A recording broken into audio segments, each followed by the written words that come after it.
아이고, 씨. 버벅거려.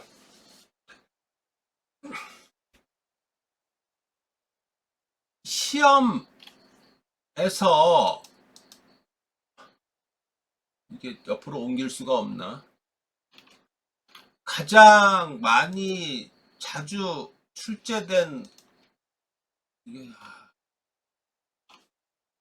그 개념 중에 하나가 상대주의에 대한 다양한 상대주의 개념이야. 그래서 이 부분은 잘 알고 있어야 돼. 좀 이따 문제를 볼게. 절대와 대립하는 개념이겠지. 응? 예를 들어서 장자 알죠? 장자의 지분이 나온다. 그럼 장자의 뭐 호접지방이고 장자에 나온 지문들은 장자 얘기는 거의 다 상대주의 관점을 얘기한다고 보면 돼.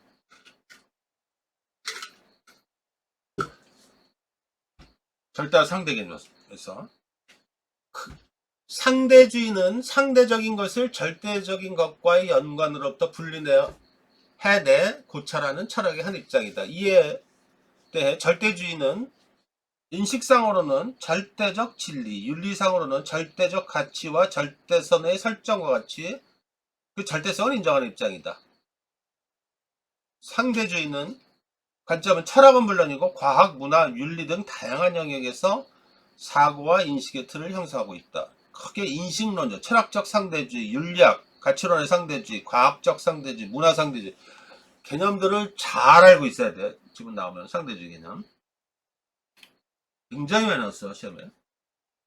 오직 인식론적 상대주의는 오직 여러 대상, 현상, 과정 등의 상호 관계와 연관만이 인식될 수 있을 뿐이고 대상과 현상, 과정 등은 그 자체로는 인식될 수 없다고 주장한다. 여기서 상대주의는 인식주관, 인식하는 주관으로부터 독립한 객관적 진리는 존재하지 않는다는 결론을 내린다. 즉 인식은 사람에 따라 그리고 경우에 따라 달라지는 상대적이고 주관적인 것에 불과하다는 거야. 무슨 말이냐? 모든 인식은 상대적이지만 어느 경우에는 인식하는 주관에 대해 의존적이기 때문에 또 궁극적으로 주관적이라는 거야. 그러니까 상대적 막 이게 도식화해서 외우면 안 돼요. 어? 절대는 주관적이고 뭐 이런 식으로 맥락을 봐야 돼. 윤리학에서 상대주의는 보편타당한 도덕 규범 또는 윤리적 가치를 거부한다. 절대 규범은 없다는 거야. 즉 옳고 그름에 관한 기준이 문화마다 그리고 시대마다 그리고 상황에 따라 다를 수 있으며 만약 윤리적 상대주의에 따라 특정 사회, 특정 시대의 구성은 다수가 옳다고 믿는다면 어떠한 행위도 용납될 수 있다고 보는 거야. 개고기 대표적인 예가 그거잖아, 그지? 프랑스의 배우가 옛날에 브리지트 바르도라고 유명한 여자 배우가 있었는데 우리나라는 뭐 야만 개고기를 먹어서 애완용인 반려동물을 먹는 야만족이라고 그러는데 큰 정말 굉장히 위험한 발상이지. 응? 여러분들한테 이해를 하기 쉽게 해서 걔네 자기들은 거의 그냥 간을 살 퉁퉁 찌어가지고 먹잖아, 그지? 어?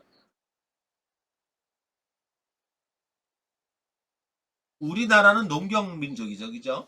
그 문화가 다른 거야. 그러니까 우리나라는 소는 소는 단순한 가축이 아닌 거야, 그죠? 어? 우리 농경에 없어서는 안 되는 거야. 그래서 우리 조선시대는 종묘와 사직이 있다 그랬죠, 그죠? 궁궐을 바라봐서 왼쪽에는 종묘가 있고 오른쪽에 사직이 있어, 사직단이 있어요. 종묘는 뭐야? 우리 선대 왕들한테 제사를 지내는 거고 장소고 사직단은 곡식의 신, 그 신이 있잖아, 그죠? 어? 농사의 신한테 제사를 지내갖고 그래서 선농단이라 그러잖아. 그게 설렁탕으로 했잖아. 그게 끝나면은 그 귀하고 귀한 소를 잡아서 바치고 이랬던 거란 말이야. 그 정도. 그때만 먹을 수 있는 어떤 허용되는 아주 큰 거였단 말이야. 그러니 단백질을 보충해야 되잖아, 그죠? 어? 그래서 개를 먹은 거야, 개. 많이. 그 정약용이 흑산도 이런 데로 유배를 가가지고 그 형인 정약전한테 편지를 많이 보내. 그 편지를 보면 유배지에서 보낸 편지라는 책이 있어. 거기 보면은 너무 재밌어. 정약용이 그 형을 막 위하면서 몸이 허하면 안 된다고 개를 삶아서 개를 잡아서 먹어야 된다고 하면서 그 요리법까지 다 가르쳐줘. 거기 들깨가 많았나 봐. 그러면서 맨 마지막에 위트가 있어.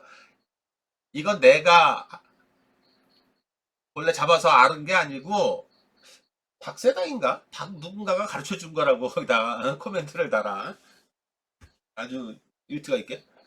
그 정도였어. 음. 그런데 그걸 가지고 문화가 다른 거잖아. 그죠? 그리고 그 아마존 같은 데서 있잖아. 그 원주민들 그 산들 보잖아. 그 뭐 다큐멘터리 뭐 이런 것들 보면은 뭐가 있어요. 거기 보면은. 걔네들이 무슨 파충류나 원숭이 잡아가지고 원숭이 분배해서 먹잖아. 그지? 그럼 되게 징그러워 보이지? 그래서 그런 걸 어떻게 먹냐고 파충류.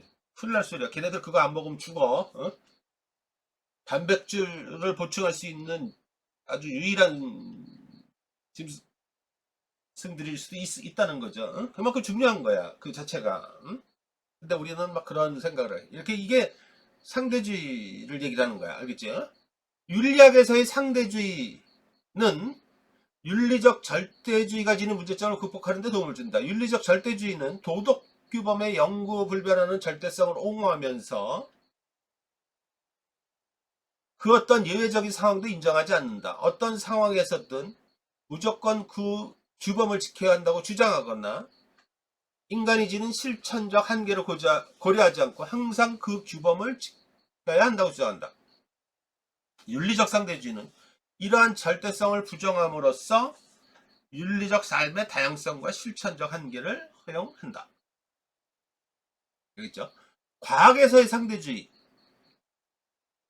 중요하게 에 따르면 어떤 과학자 집단이 자신들의 이론을 보편적인 것이라고 믿는다고 해도 모든 상황, 모든 사건에 절대적으로 적용될 수 있는 보편성이 있는 것은 아니다. 이걸 가지고 토마스 쿤은 패러다임 이론을 패러다임 이론을 과학혁명의 구조라는 책에서 펼쳤죠. 굉장히 아주 센세이셔널한 책이야. 또 무엇을 가치 있는 것으로 보느냐에 따라 보편성도 달라진다. 상대주의 과학관을 지지하는 학자들에 따르면 과학이라고 명명할 수 있는 보편적 진리라는 것은 존재하지 않는다. 우리는 불변의 진리가 있다고 보는 거야. 근데 그게 아니란 거야. 예를 들어서 그 당시에 그 유행하는 패러다임을 따르기 때문이라는 거지. 그 당시에 그 당대에 그 여러분들이 보면은 천동설과 지동설이 있으면은 지동설이 옳고 천동설은 그러다고 생각하고 있잖아요, 여러분들. 그죠? 그렇지 않다는 거야. 둘 다 어떻게 옳은지는 아직도 확실하지는 않아, 그지? 지금 우리 시대의 한 패러다임의 지배적인 어떤 주류의 생각은 지동설을 얘기하는 것일 뿐이지. 착각하면 안 되는 거야. 응? 과학적 합리성이라는 것은 허구일 뿐 이것이 사회적 이데올로기가 되어 인간의 사고방식을 지배한다고 본다.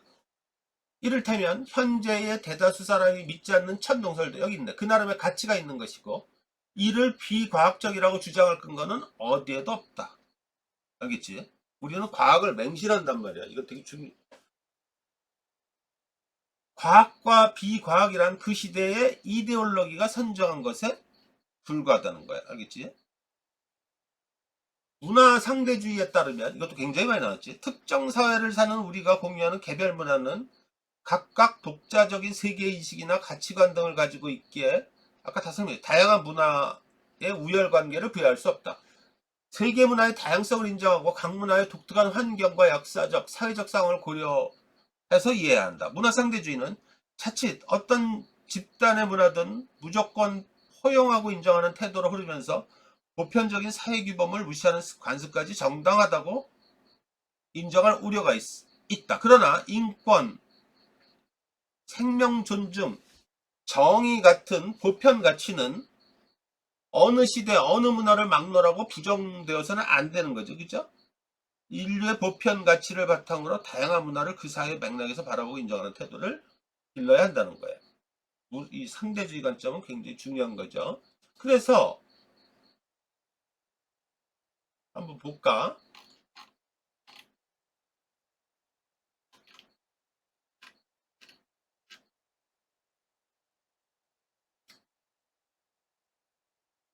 이 2번은 각자 보고 내가 이따 끝나고 내가 넣어줄게. 3번만 한번 보자. 1번만 어떤 식으로 얘네가 출제되자면은 가나 다라 말을 비슷한 주장을 담은 내용끼리 두 가지로 분류를 하고 요약을 하래. 분류한다는 건 뭐냐? 두 관점, 상반된 관점을 담은 개념, 하위 개념, 주제 개념 따라서 그 개념을 찾아내서 규정을 하는 거죠. 개념을 언어화 시키라는 거예요. 그러니까 주제, 상위 개념들을 다 찾아내야 되겠지, 그치? 요령이 뭐다? 지심은 가나 다라 마라 그러니까 비슷한 주제니까 다 얽히고 설켜 있고 비슷하게 이걸 다 이렇게 정리를 해야 뭐라 그러나 이거를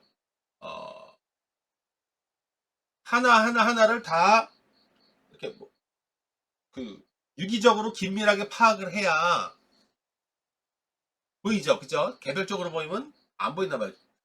문제 발문의 주제도 안 드러나 있지 않고 그러니까 서로 견주면서 보라 그랬지. 찾아보고 서로 퍼즐 맞추듯이 맞춰보면은 직접적으로 또는 맥락으로 이해될 수 있는 개념들이 있어요. 그걸 찾아서 밝혀내야 되는 거란 말이야. 하나하나 보자 일단은. 땅속에 동굴이 하나 있고 이데아 사상을 얘기할 때 이 얘기죠. 그 안에 사는 사람들이 있다. 이데아 사상에 대해서 얘기하는 거야. 그 사람들은 플라톤의 그 이데아의 동굴을 얘기하는 거야. 어릴 적부터 동굴 안쪽에 벽면만을 바라보도록 손과 발, 목이 묶여 있다. 그들 뒤에는 동굴 안을 비춰주는 불빛이 있다. 그들과 불빛 사이에 담장이 세워져 있고 그 담장 위로 돌이나 나무 등으로 만들어진 사람이나 동물이 마치 자동 인형처럼 지나가고 있다. 그 인형들은 실제 사람이나 동물처럼 소리를 내기도 한다. 뒤를 돌아볼 수 없도록 묶인 사람들은 자신들이 평생 보아온 것이 실은 동굴 벽면에 비친 그림자에 불과하다는 사실을 알지 못한다. 그뿐만 아니라 그들이 들은 소리도 그림자가 내는 소리라고 생각한다. 진실을 못 본다는 거지. 그러다가 그들이 묶인 상태에서 풀려나고 고개를 돌리고 인형을 본다고 해도 지금까지 보아온 것이 진짜라고 생각할 것이다. 왜냐? 그들은 한 번도 실물 인형을 본 적이 없기 때문이다. 만약 그들을 동굴 밖으로 데려가 지금까지 그들이 동굴 안에서 살았다는 사실을 알려준다면 그들은 큰 충격에 빠질 것이다. 동굴 밖에는 실제 사람들과 동물들이 실제라는 말을 썼잖아. 그지? 실체. 그냥 여기서 실제는 뭐 부사어지만 그랬더라도 살고 있고 그들이 지금까지 보고 들은 것들은 그것들을 본떠 만든 인형의 그림자, 허구에 불과하다는 것.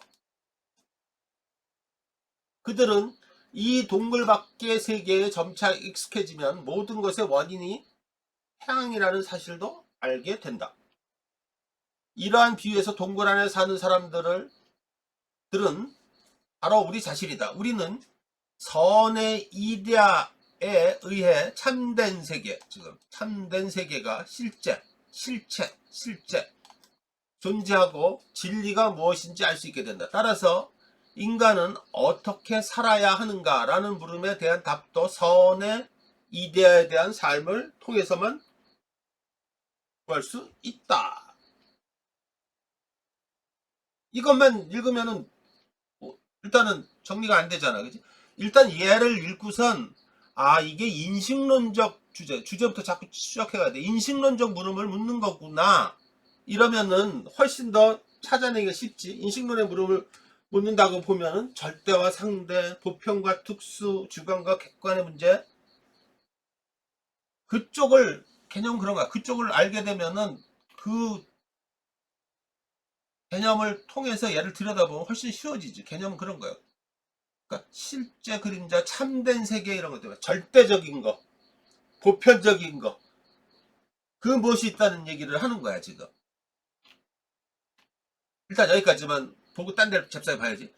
요약을 하면 뭐냐면 이 세상 막 저편에 존재하는 참된 세계이자 절대 진리인 선의 이데아에 도달할 때 인간은 현실의 불완전한 모방, 그림자에서 벗어나 진정한 삶의 의미를 깨닫게 된다는 얘기가 이렇게 풀어낸 거야. 참된 세계. 나를 볼까? 모든 상황을 고려해 볼 때 나는 캄비세스가 완전히 미쳤다고 확신한다. 그가 미치지 않았다면 그런 방식으로 종교와 전통을 조롱하지는 않았을 것이다. 만일 모든 인간에게 가장 훌륭한 법률을 골라보라고 한다면 각각의 집단은 상당한 고심 끝에 자신들의 관습을 선택할 것이다. 자신들의 관습을 선택한대. 각 집단은 자신의 것을 최선의 것으로 간주하기 때문에 미친 사람이 아닌 다음에야 자신의 관습을 비웃지 않을 것이다. 각기 자신의 습관들이 표방하는 의견을 보편적이라 생각한다. 여러분들한테 얘기했죠. 아싸 여기 보편적이래. 보편 이렇게 콕 집어서 보지 말라 그랬지. 전체를 보라 그랬지. 어? 여기서 중요한 건 계속 나오는 게 봐. 자신들의 각자 자신들 자기 계속 그 얘기를 하잖아. 그게 보편적이라고 보는 거야. 그러니까 뭐야. 자기 관습이 최선으로 보고 이런 생각들을 봐요. 그렇게 그런 절대적이라고 보는 관점을 계속 확장해 나가보란 말이야. 어떤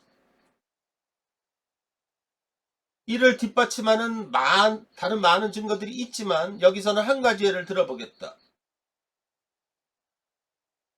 다리우스 왕 제위기 때 왕은 회의에 참석차 와 있던 그리스인들을 초대하고는 그들에게 돈을 얼마나 주면 부친의 시신을 먹을 수 있겠느냐고 물었다. 그러자 그들은 아무리 많은 돈을 주더라도 그럴 수 없다고 대답했다. 인도 부족인 몇 명을 불러 모았다. 그들은 부모의 시신을 먹는 풍습이 있었다. 다리우스는 그리스인들이 보는 앞에서 칼라테인들에게 돈을 얼마나 주면 부친의 시신을 화장하겠느냐고 물었다. 그러자 그들은 공포에 휩싸이며 울부짖으며 그런 끔찍한 말은 꺼내지도 말라고 애원했다. 잠깐다. 그래서 그런 풍속들은 있는 그대로의 관습으로 계속 하고 있죠. 이런 다 맥락으로 해야 돼. 간직될 수 있게 되었다. 그러므로 나는 판다로스가 자신의 시에서 관습이 모든 것들의 왕이라고 말하는 것이 옳다고 생각한다. 관습이 모든 것들의 왕이다. 각자 저마다 각자의 관습이 따른 것이 중요하다는 거죠. 그죠? 이걸 통해서 상대주의 관점을 읽어내야 되겠지. 그죠? 자기 집단의 관습을 최선의 것이라고 믿고 이를 절대시하며 타 문화를 배척하게 하려고 들기보다는 자, 이게 상대주의 관점에서 다른 집단의 관점을 인정하고 받아들이는 자세를 갖춰야 한다는 거야. 이해돼?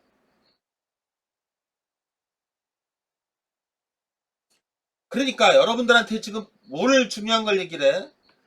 문제를 딱 들여다 보면은 제일 먼저 여러분들한테 뭐라 그랬어? 문제가 여러분들이 논술 시험장에 문제 볼 때 1번, 2번 이렇게 있으면 1번, 2번이 같은 주제로 엮여져 있는지 아닌지부터 보라고. 전체가 다. 오히려 그리고 그 다음에 볼게 발문의 물음에 문제 안에 주제 개념이 명기되어 있는지를 보란 말이야. 그게 없으면 찾아야 되겠잖아. 그죠? 그러면 그 관점에 해당하는, 논점에 해당하는 하위의 개념까지 찾아야 돼. 대부분이 이런 경우는 어떤 경우냐면은 두 가지야. 두 가지 중에 하나야. 철학적 문제를, 철학적 태제, 철학적 내용을 준 거기 때문에 구체적으로 명기하기 어려운 거. 그거보다 더 중요한 건 뭐냐면 그걸 주면은 대번에 알기 때문에 숨기는 경우가 많은 거야. 알겠지, 그지? 어? 그래서 찾아야 돼. 이게 지금 보면은 철학의 물음이냐, 윤리학의 물음이냐, 과학의 물음이냐, 도덕의 물음이냐, 뭐냐, 이런 것부터 자꾸 생각을 하면서 전체를 다 보면서 유출해야 돼. 오히려 문제 1번의 지문보다 2번의 지문에서도 힌트를 얻을 수 있어. 처음에 그러니까 다 읽어봐야 돼. 만약에 같은 주제로 엮여 있으면은 1번과 2번이 다른 주제로 엮여졌다. 다른 이유 하나도 없다 그랬어. 문제 만들 때 걔네들이 실패해서 그냥 만든 거야. 응? 그리고 개념에 대해서 이해하는 게 그렇게 중요해. 그게 그 배경 지식은 거기까지만 알면 돼. 그걸 통해서 들여다보면은 굉장히 쉽게 알 수가 있겠지, 그지? 무슨 말인지 이해됐죠? 어? 그냥 보면 멍하단 말이야, 지금. 이런 것들이 써 있어도 보편적이라고 읽지만 전체를 읽어야 돼. 전체를 읽어야 돼, 이런 것들은. 그리고 좁혀야 된다고. 그래서 얘를 읽으면서 아, 인식론의 물음을 묻고 있구나. 그리고 뭔지 보편적이란 거예요. 보편과 특수, 절대와 상대 문제를 가지고서 들여다보면 탁 보여. 그죠? 여러분들 지금 그거 아닌 거하고 지금 딱 보이잖아. 그죠? 자, 그 다음에 텔레비전을 통해 본 안데스 산맥, 고산지대 인디오의 생활, 스페인 정복자들의 쫓겨 깊은 산꼭대기로 숨어든 잉카의 후예들, 주식이라며 자루에 꺼내 보이는 잘디잔 감자가 형형색색, 종자가 10여 종이다. 굉장히 비난한 거죠. 왜 그렇게 뒤섞여 있느냐고 물으니 이놈은 가뭄에 강하고, 자 여기가 중요하죠. 이놈은 추위에 강하고 이놈은 벌레에 강하고 이런 얘기를 해. 다 쓸모가 있다는 얘기지, 그죠? 어? 장자가 말한 무용의 용, 쓸모없음의 효용이라는 얘기야. 어? 장자 나오면 무조건 상대주의 개념이 딱 이런 거야, 그죠? 장자가 세자하고 얘기를 하면서 뭐야 세자가 누구하고 얘기하면서 막 구부러진 소나무 보니까 저놈은 그 사람들이 저 쓸모없으니까 어? 그리고 왜 쓸모없다고 조롱을 하니까 장자가 야 그런 말 하지 말라고 쓸모없으니까 너희 생각하니까 저렇게 오래 살아남고 베이지 않고 오래 살아남는 거 아니냐고. 상대주의라는 건 뭐야 관점 입장을 바꿔서 생각하는 거지. 그러니까 얘는 다 쓸모가 있으니까 이렇게 섞여 있는 거란 말이야, 그죠? 그래서 아무리 큰 가뭄이 오고 때아니게 추위가 몰아닥쳐도 망치는 법은 없어. 먹을 것은 그래도 건질 수 있나니. 얘를 읽으면서 아 얘를 상대주의 관점을 얘기를 하는구나. 이런 걸 읽어내란 말이야. 전체적인 이 문명의 질주가 스스로도 전멸을 입에 올리는 시대. 우리가 다시 가야 할 집은 거기 인디오의 잘디 자른 것이 형색색 제각각인 시감자 속에 있다. 이 시감자가 의미하는 거. 지금 여기 이 부분들 다. 그치? 이걸 좀 각색을 하면 형형색색 제각각인 시감자가 인디오족을 살렸듯이 바람직한 공동체적 삶을 위해서는 다양성의 가치를 인정하고 받아들여야 된다는 거야. 알겠지? 이게 상대주의의 시각이야. 알겠지? 그죠? 이거 그냥 보면 안 돼. 자, 봐. 의무론적 윤리설에 따르면 의무 또는 옳은 행위란 그것이 가져올 좋은 결과이기 때문이 아니라, 자, 이걸 읽다 보면 어디 하나 만만한 지문이 있다 그래서 걔는 깊숙이 들어보면서 걔부터 단서를 찾는 게 되게 중요해. 이런 거. 윤리상대주의. 의무론적 윤리설은 절대주의 관점이란 말이야. 그죠? 그 자체가 옳은 성질을 지니고 있기 때문에 옳은 행위. 이게 뭐야? 윤리 절대주의 관점이란 말이야. 칸트주의가. 거짓말을 어떤 식으로든 해면 안 된다는 거야. 도덕적 행동의 옳고 그름은 그 행동의 행동의 결과의 조언보다는 형식적인 행위의 규칙과 보편 법칙이라고 그랬죠. 관련해서 판단되어야 한다고 주장한다. 예를 들어 속임수를 써서는 안 된다는 의무, 즉 정직의 의무는 그것이 가져올 어떤 좋은 결과 때문에 의무가 되는 것이 아니라 이걸 공리주의 관점 왜이지 요거는 정직 그 자체가 옳은 성질을 지니고 있기 때문에 옳은 행위가 되고 의무가 된다. 의무론적 윤리관은 전형적인 절대주의 관점을 얘기하는 거야. 절대주의 윤리관을. 칸트는 인생이 힘써 도달해야 할 목적이 따로 주어져 있다는 것을 믿지 않는 대신 옳은 행위와 그른 행위를 분간함에 표준의 구실을 할 수 있는 도덕 법칙이 주어져 있다고 믿었다. 하늘에는 별이 총총, 내 가슴 속에는 뭐 도덕률 이런 말 했죠. 그죠? 응? 참 대단한 사람이야. 그리고 그 법칙은 어느 시대, 어느 장소에서만 타당한 절대적 권위를 지닌다. 절대적이란 말 좀 나자. 어느 행위에 옳고 그러면 그 도덕 법칙을 적용하면서 간단히 판단된다. 따라서 최고의 근본 문제는 시대와 지역의 차이를 초월하여 언제 어디서나 타당한 행위의 도덕 법칙이 무엇인가. 이게 뭐야? 도덕 절대주의야. 그죠? 절대주의 관점이죠. 응? 의무론적인.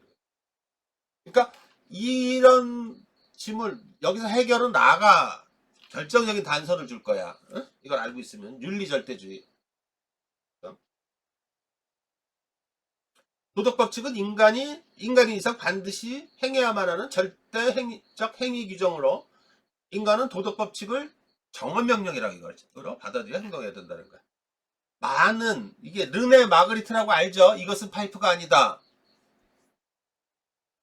그걸 얘기를 하면서 이제 나오는 거야. 근데 여기서 보면은 센스 마그리트 여러분들 알지? 설마 모른다고요. Didn't include any sign of movement. He left it to the viewer to decide. 이게 중요한 거지. 관람자들이 알아서 판단할 일이다. 그 얘기를 지금 하고 있어, 그지? There are only the image of man. So Margaret wanted to show that image don't have to follow any rules of the 여기 있지, 그죠? Images don't have to follow any rules of the real world. 이 부분도 다 어떤 뭐를 향하고 있나 봐. 그 다음에 how people in modern society are losing their individuality. 르네 마그리트 tried to make fun of this kind of society. He wanted people to question what they see and think about art and the world around them from different point of view. different point of view. 뭐 이런 말들. 다 지금 뭐야? 상대적인 관점 이런 걸 얘기하죠. 그죠? 그림을 해석하는 데 있어서 절대적인 뷰포인트는 없으며 사람들 각자가 이를 보고 받아들이는 방식으로 이해하면 된다고 주장한다. 쓸 때 뭘 해야 된다 그랬어? 어떤 답이든 주제 개념과 관점이 분명히 드러나야 된다고 얘기를 했지. 그치? 이 문제는 딱 그 문제에서 판가름이 난 거야. 볼까? 제시답안하고. 제시문들은 인식론적 관점에서 다음과 같이 구분된다. 가라는 모든 사람들에게 보편적으로 적용되는 인식 일반이 존재한다고 하여 절대주의 관점을 갖는다.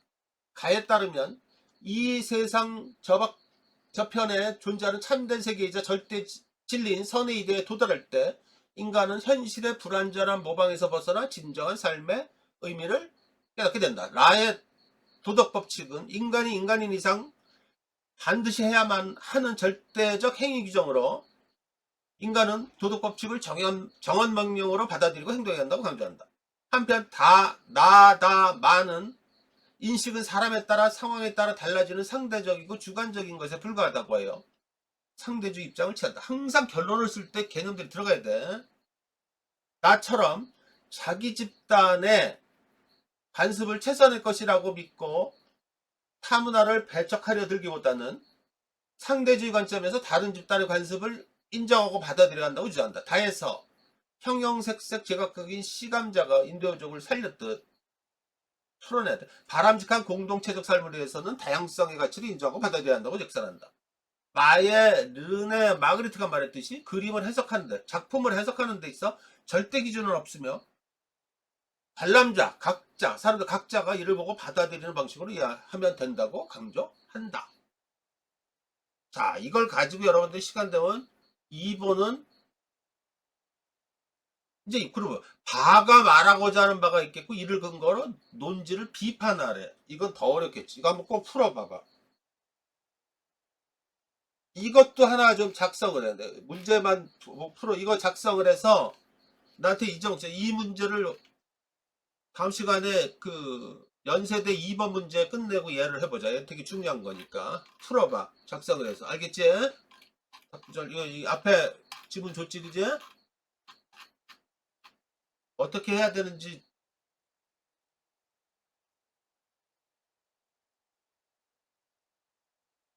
이게 몇 년도 거니? 아까.